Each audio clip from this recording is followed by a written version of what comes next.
Bonjour à tous et bienvenue pour cette nouvelle vidéo. Tout d'abord, j'espère que vous allez bien, que la rentrée s'est bien passée pour vous et vos enfants, que tout roule pour vous, que vous avez passé de bonnes lectures. Donc comme vous avez vu sur le titre de la vidéo, ce sera un book haul, donc tous les romans qui sont arrivés chez moi et qui vont rejoindre leurs petits copains dans la palle assez récemment. Donc ici, il s'agira principalement, voire même complètement, de service presse. Il y avait très longtemps que j'avais pas eu un flot de réception assez conséquent et concentré sur une période assez courte. Donc au grand désespoir de mon chéri qui a vu les enveloppes et les colis s'accumuler. Voilà, il y a deux partenariats nouveaux avec des maisons d'édition et des partenariats qui existent depuis plusieurs années, notamment avec le blog. Donc je vais vous présenter tout ça, accrochez-vous à vos bretelles parce que ça va secouer. Donc tout d'abord, j'ai reçu Immortel de J.R. Dos Santos, paru aux éditions Hervé Chopin. Donc ici, J.R. Dos Santos revient à ses premières amours, à savoir le thriller scientifique, avec son héros récurrent Thomas Neurona, que l'on a déjà vu apparaître, voilà, dans plusieurs romans, et je ne sais plus lesquels. Bref, oui, avec la formule de Dieu, voilà. Donc voilà, avec celui-ci. C'est le premier, je crois que je l'ai lu il y a longtemps, et encore je suis pas sûre, si je l'ai lu. Donc ici, il va être question d'intelligence artificielle. Est-ce que ça va être la fin des humains? Un scientifique chinois a donné naissance à deux bébés génétiquement modifiés. Et à la suite de ça, il disparaît.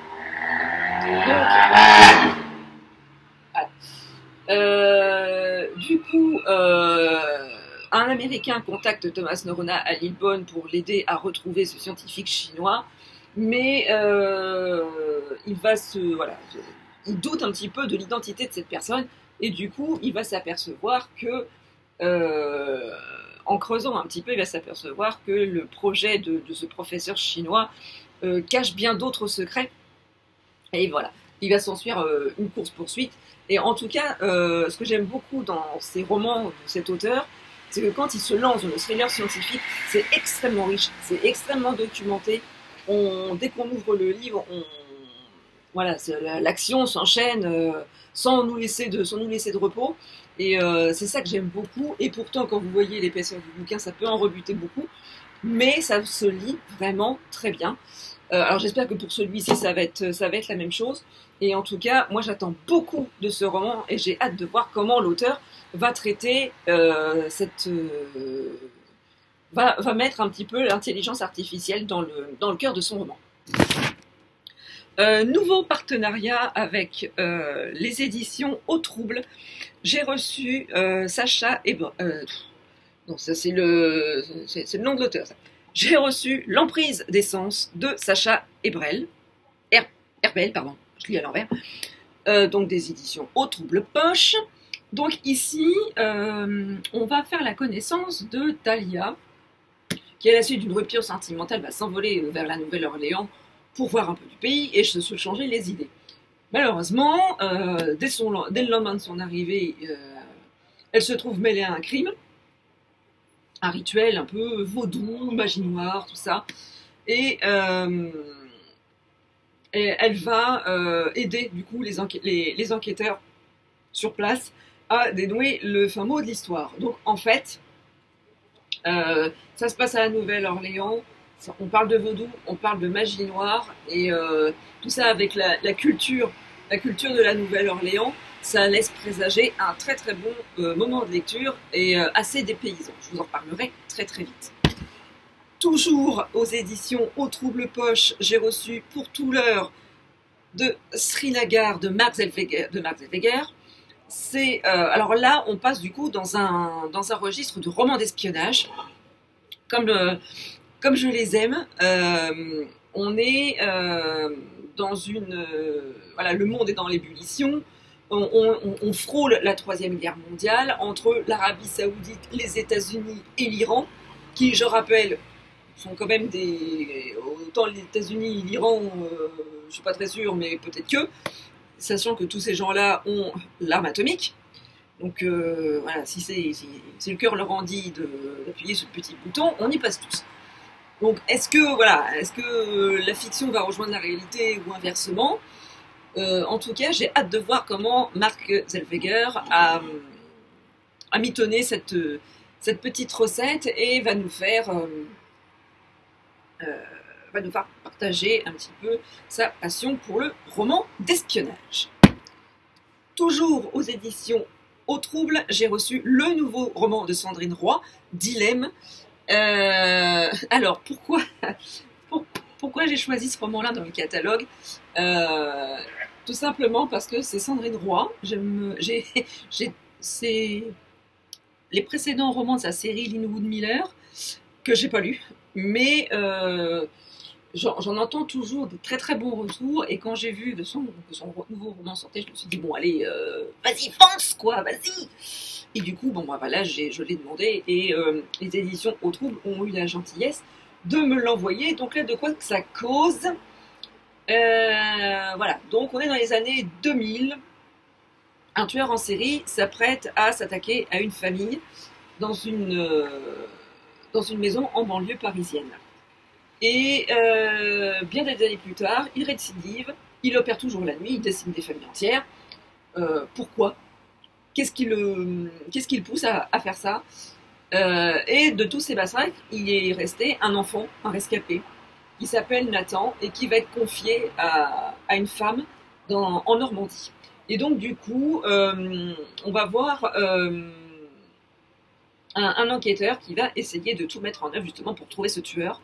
Et voilà, je pense que Sandrine Roy nous a concocté un bon petit, un bon petit rebondissement. Et surtout quand la victime est un enfant, surtout très jeune, c'est très intéressant d'étudier la psychologie de l'enfant qui a été victime, parce qu'on ne se doute pas de ce que le cerveau d'un enfant, surtout quand il est petit, peut emmagasiner comme image, et de quelle manière ça peut être restitué par la suite à l'âge adulte. Donc en tout cas, j'ai hâte de voir ce que ça va donner ici dans ce roman Dilemme. Autre réception, j'ai reçu Mots croisés de Fanny van der Merch, paru aux éditions City. C'est un roman où on rencontre 4 femmes de générations et d'horizons complètement différents, mais elles ont des destins un petit peu similaires. Et on va rencontrer ces femmes dans leur vie au quotidien, et un petit peu en interaction les unes avec les autres. Et en tout cas, voilà, c'est un roman où on va voir de l'amitié naître entre ces femmes, et j'ai vraiment hâte de découvrir la plume de Fanny van der Merch, qui est... alors on dit qu'elle se fait remarquer et qu'elle a sa place avec des auteurs comme Virginie Grimaldi et Agnès Martin-Lugan. Je me méfie toujours un petit peu de ces retours un peu dithyrambiques et ces comparaisons. Moi j'aime bien lire les romans et me faire ma propre idée, parce que c'est un petit peu dommage de cataloguer les auteurs par rapport à d'autres. Alors, bien évidemment, ça donne un petit peu une idée du style de roman, mais par rapport à un style d'auteur, un style d'écriture, c'est un petit peu plus compliqué. J'aime bien quand les auteurs ont un petit peu leur propre patte. Donc je vous dirai ça très très vite. Ensuite, j'ai reçu de la part des éditions Kalman Levy le nouveau roman de Jérôme Aubry, De soleil et de sang, donc par aux éditions Kalman Levy. Donc, voilà, Virginie, tu enfonces des portes ouvertes. Donc, je sais que ça se passe en Haïti, je sais qu'il y a des morts horribles. C'est du Jérôme Aubry, j'aime beaucoup ce qu'il fait, je le suis depuis le début. C'est son 4e roman, donc en 3 romans, il a quand même réussi à s'imposer dans le paysage du thriller français. Et moi, je lui dis chapeau, parce qu'en peu de temps, il a réussi à se hisser au niveau des grands noms, à l'instar de Franck Tilliez. Donc, j'avais beaucoup aimé Le Refuge, ça avait été une claque, surtout les quelques dernières pages qui m'avaient retourné comme une crêpe.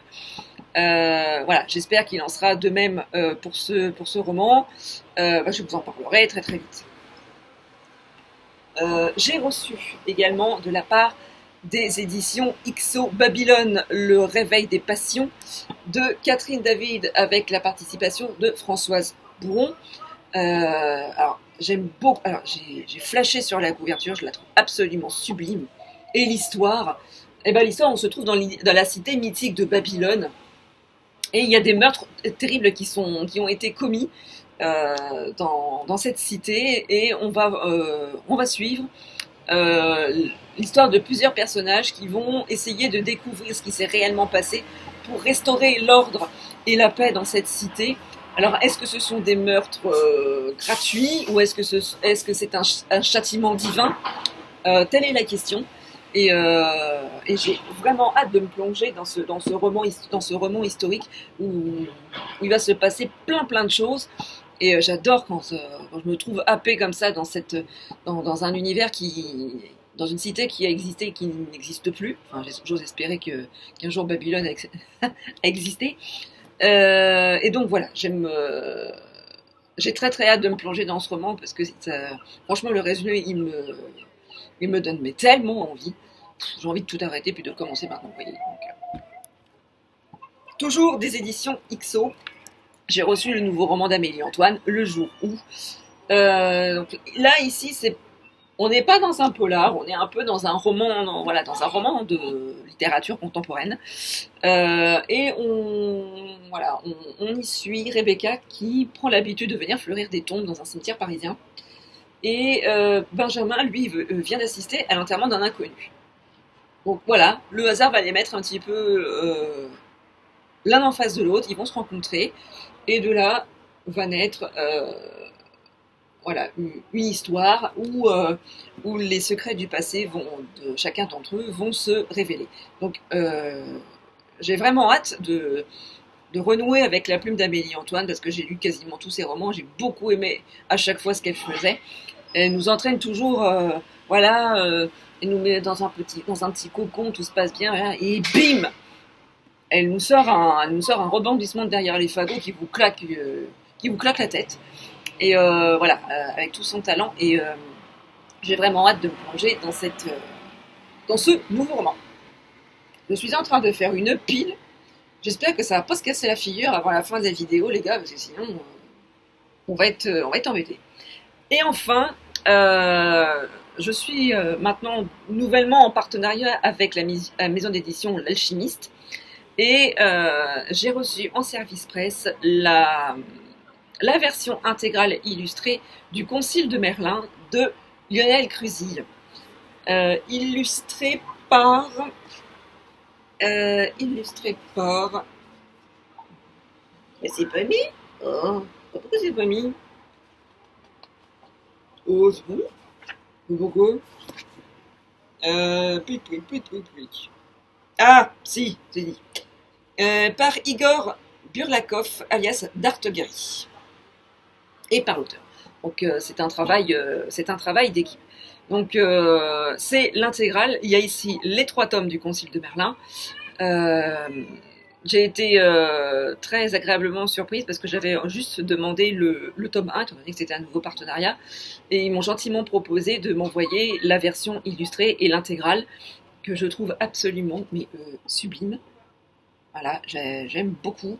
Alors tout ça parce que je suis complètement fan depuis toujours de... Voilà, je vais juste vous montrer l'illustration du début. Je suis fan de l'histoire de Merlin, les légendes arthuriennes, elle a fait Morgane, tout ça. Donc j'aime beaucoup cet univers.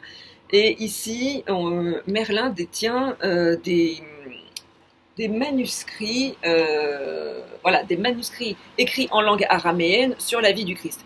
Et en fait, il veut les exposer au grand jour afin de faire la paix, parce qu'il y a une guerre qui il y a un peu, le pouvoir de l'Église et les druides, ça fait pas bon ménage.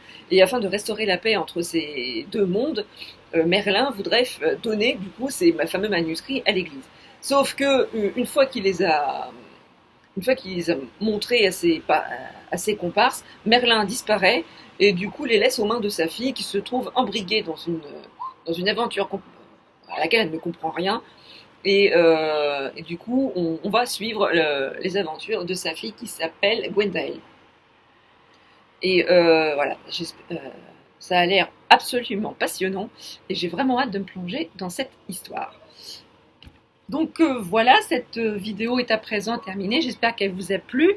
N'hésitez pas à me dire si vous aussi vous avez acheté ou emprunté ces romans. Si vous voulez faire une lecture commune, n'hésitez pas à me le dire en commentaire. Je serais ravie de le faire avec vous. Donc si vous avez aimé cette vidéo, n'hésitez pas à mettre un petit pouce en l'air, à la partager si le cœur vous en dit.